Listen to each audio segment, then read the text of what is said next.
So good morning leaders.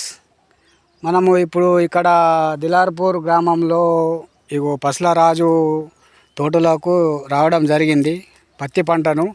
మరి sir మీరు ఏం వాడింది వీటికి? దీనికి మన వెస్టేజ్ ప్రోడక్ట్ వాడింది కదా. మరి ఇప్పుడు ఎట్లా ఉన్నది పంట? చూడండి ఎట్లా వచ్చింది కాత పూత. చూడండి డియర్ లీడర్స్, ఈ కాయ సైజ్ చూడండి ఒకసారి.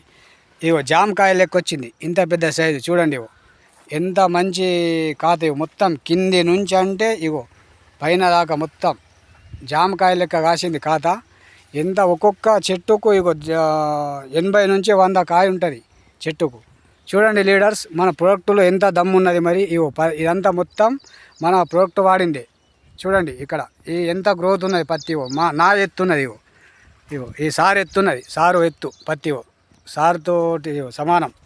చూడండి లీడర్స్, ఈ పత్తి కాయలు చూడండి ఎంత సూపర్ సైజు కానీ మళ్ళా ఆకులు కానీ ఎంత సూపర్ గ్రోత్లో ఉన్నది పంట. ఇగో కాయలు ఎట్లా ఉన్నాయి చూడండి, ఎంత సూపర్ పంట, ఎంత ఆనందంగా ఉంది రైతు. చూడండి ఎంత సూపర్ అంటే అంత సూపర్ పంట. మనము చేసే మెయింటెనెన్స్ బట్టి ఉంటుంది. ఇది మనం కరెక్ట్ మెయింటెనెన్స్ చేస్తే ఇలాంటి క్రాప్ వస్తుంది, ఇంత మంచి గ్రోతింగ్ వస్తుంది. చూడండి ఎంత సూపర్ ఉన్నది పత్తి. చూడండి ఒక కాత చూడండి, కాయలు ఇగో ఒక్కొక్క చెట్టుకి ఎన్ని కాయలు ఉన్నాయి. మినిమం 80 నుంచి 100 కాయ ఉంటుంది ఒక్కొక్క చెట్టుకు. చూడండి లీడర్స్ ఎంత సూపర్ పంట. వాడే విధానం కరెక్ట్ స్టెప్ బై స్టెప్ వాడితే ఇలా వస్తుంది మనకు క్రాప్. చూడు వెస్టేజ్ ప్రోడక్ట్లో దమ్ము లేదు అంటే ఎంత మంచి దమ్ము ఉంది మన వెస్టేజ్ ప్రోడక్ట్లో. చూడండి మొత్తం ఎన్ని ఎకరాలు ఉంటుంది సార్ ఇది?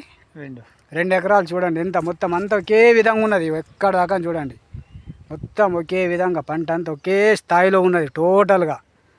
చూడండి కాత కూడా జామకాయ లెక్క కాసింది ఒక్కొక్క కాయ. చూడు ఎంత పెద్దగా ఉన్నది. Thank you, wish you wealth.